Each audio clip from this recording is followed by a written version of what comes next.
until I had 3 warnings. God kept sending me a warning and I wouldn't listen. But the third one, he gave me a 2x4 and just shattered his whole leg. So that took care of me walking ever again, according to the doctors. And I went on my life. I got married. I had children. And I had John. I had his brother. And we went through all the torment of, I'm still out of breath. We went through the torment of watching him deteriorate. And I made John my pretty much pedestal. I said, John, you're going to take the place of Matthew, because Matthew couldn't do anything. I didn't come out and tell John this, but that's exactly what I thought. I said, he can do everything that Matthew could never do. So I put the burden on him, and Matthew died. It was very traumatic on both of us, but it was a very hard thing. Now, I hadn't been through any type of AWAKEN, no classes, no nothing, so it was all hardcore that he had died, and I cried, and I cried. And Jonathan didn't cry, but I thought, well, he's not crying because it's just too hard on him. I didn't think any more than that. Well, I started hating God. I said, God, why have you done this? Why have you taken my son? And he said to me, I need your son. I've given you this son so that you can change the world. And Matthew did change the world. It's amazingly the things that he has done in his life is not even living. For example, I'll tell you one thing that he told me one day when he could barely talk. He said, Mom, I'm not here for a little while. I said, you're just here for a little while? He said, yes. And I said, what do you mean? He said, Mama, I'm not here for just a little while. And he baby talking, so he put his prejudices first. And I said, oh, I don't understand what you're talking about. So I forgot. But now I know.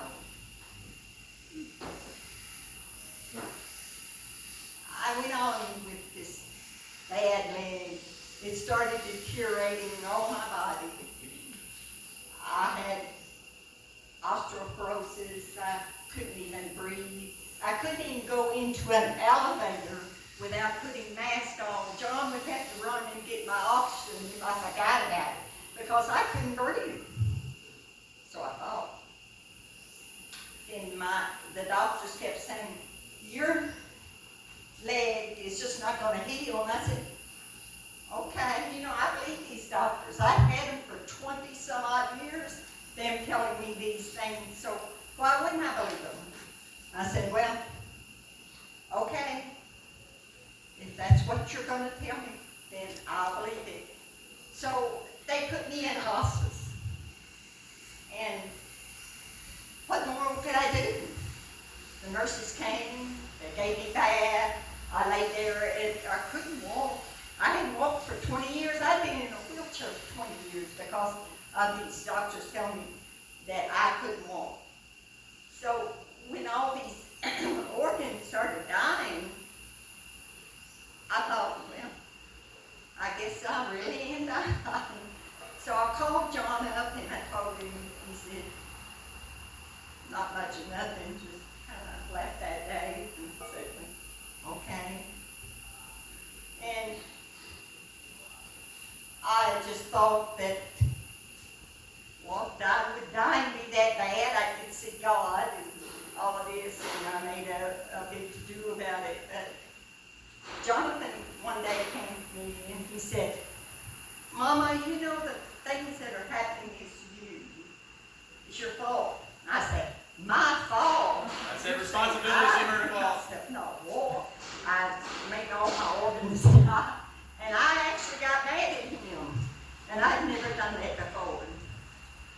he said, you know, you need to study some. And I said, studying what? He said, different books on awakening. He was developing Awakening University at the time. So he told me all these things. And when he told me, he said, now, you need to keep a clean fish tank. And I said, clean fish tank? Well, I thought we were talking about something, not a clean fish tank. Well, that's just to stay with people that are awakened and believe in what we believe in. And so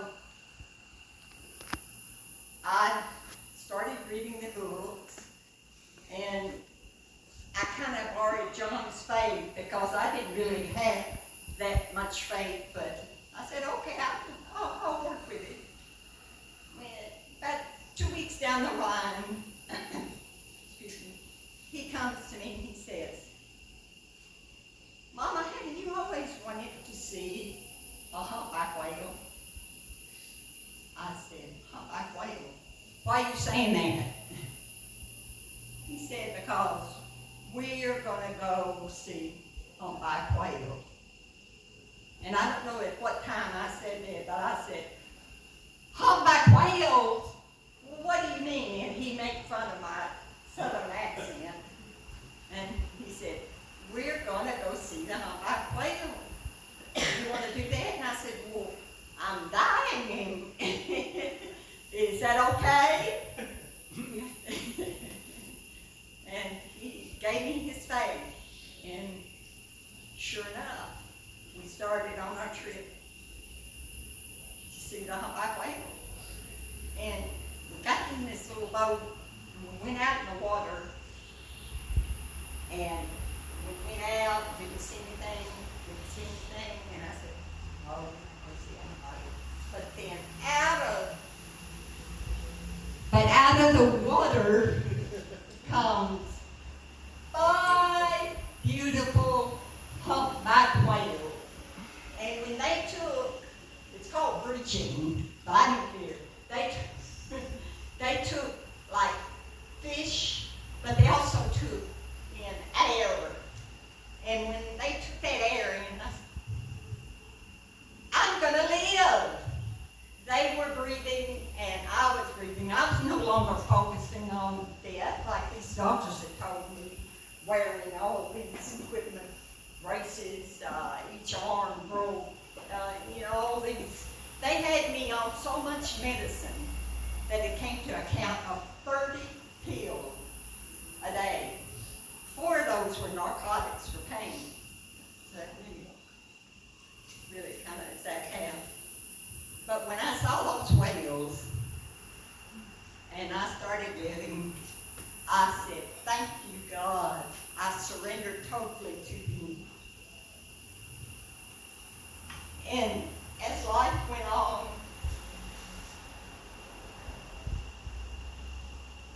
it became to the point that I think I'm getting ready to cry. I don't usually cry when I'm talking, but I may do it. We went back home, and I went to the doctors, and I said, I don't want your medicine anymore. And they said, what do you mean you don't want your medicine anymore? I said, I don't need it. I have been received of a miracle, and I'm going to live. And they said, oh, you can't live without all these medicine. I said, yeah, I can. I said, no, here's a pill right here that if you do not take every night, you're going to die. I said, no, I'm going to live. I'm going to live for God, and I'm going to live for me, and I'm going to live for the world. And we're going to share love. And that's exactly what happened. So what I would like to say is that I have taken my mess and made it a message. And you can do that too.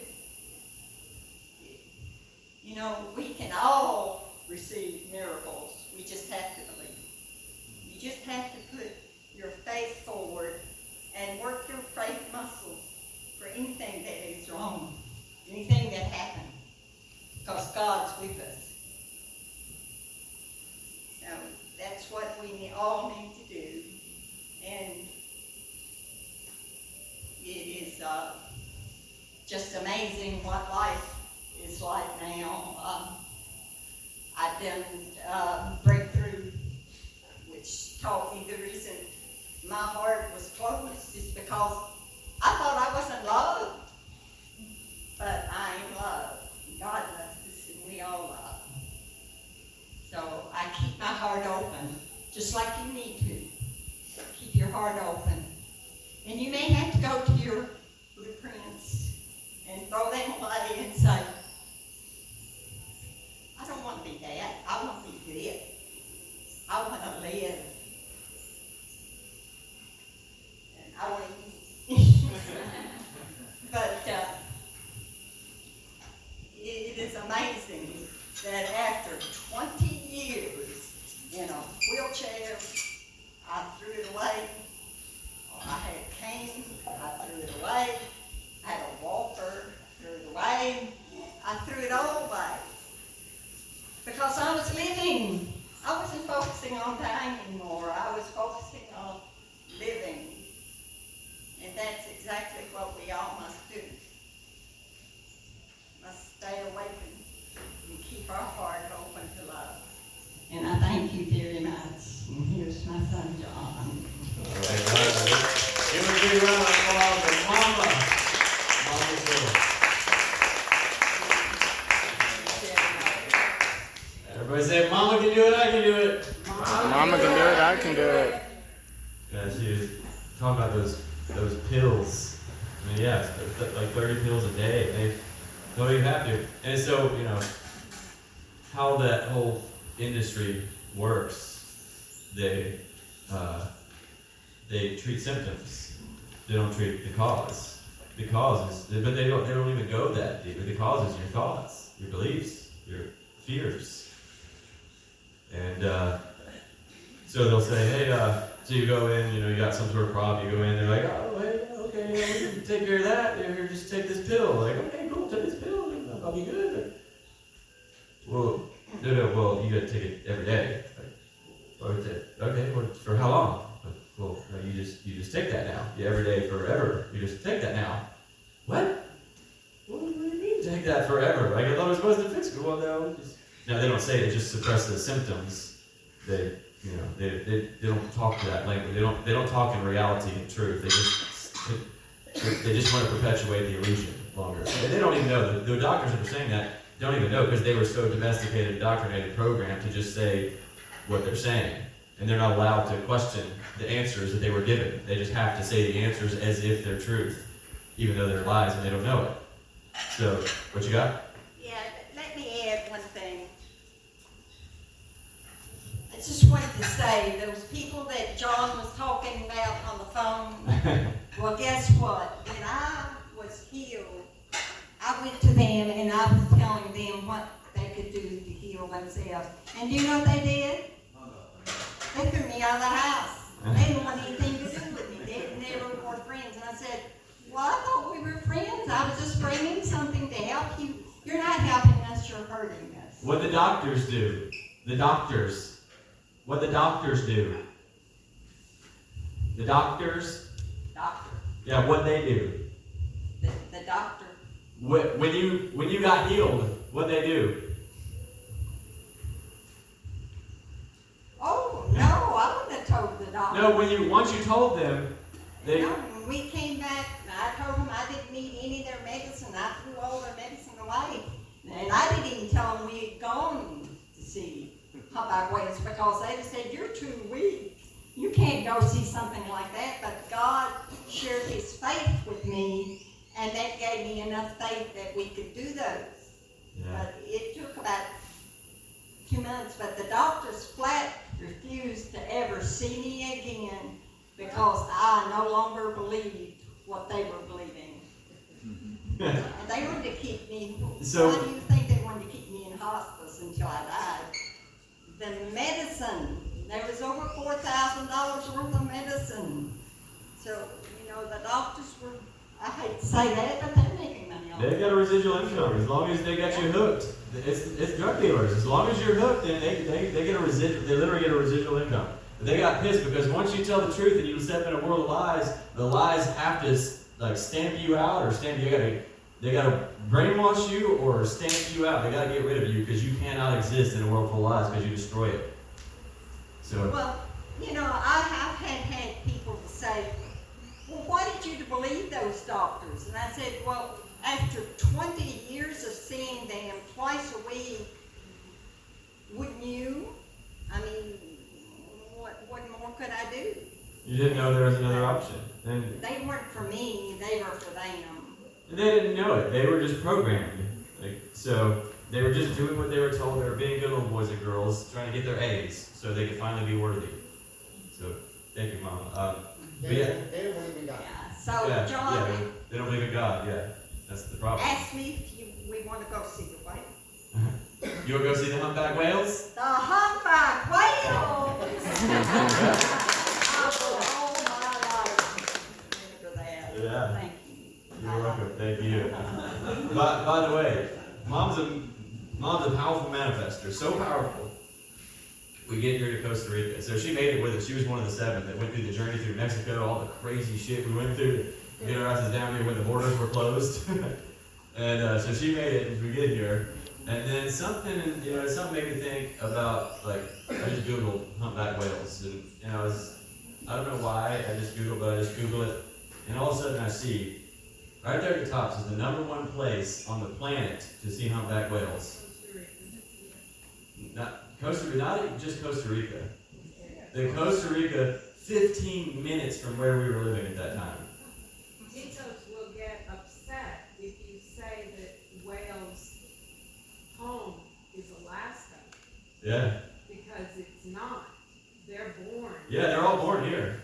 They come down here, and this is where they're born. So I'm like Googling, like, Mama, you ain't gonna believe this.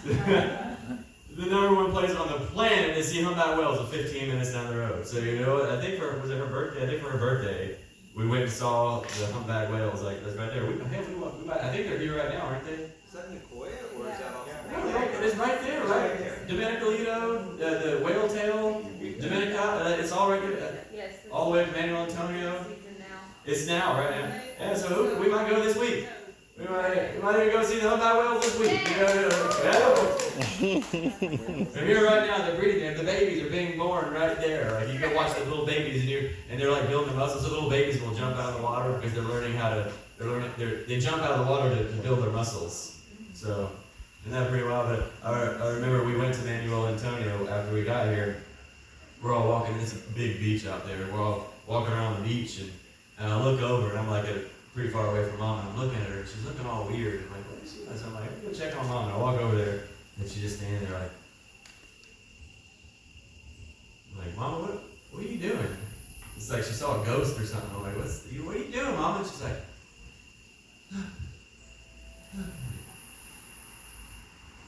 yeah, what is it? She's like, it's mountains. I'm like, yeah, there's mountains right there, Mama, yeah. And she goes, look. I'm like, what? She said, there's a waterfall. I'm like, yeah, there's a waterfall, Mama. And she goes, look. And I'm like, what? She said, it's the ocean. I'm like, yeah, it's the ocean. We're on the beach. And she goes, look.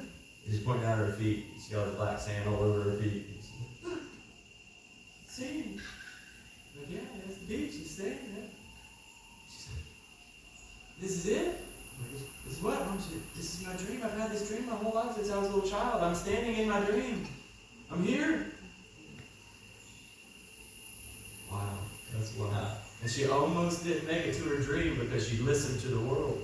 If she would have conformed to the patterns of this world, if she would have listened to the lies, to the liars that didn't even know they were lying, they were fighting to be right about something they were wrong about. If she would have listened to them, she would have bought the lies and she would have died before her destiny. How many people are dying just short of their destiny? Because they don't have a vision.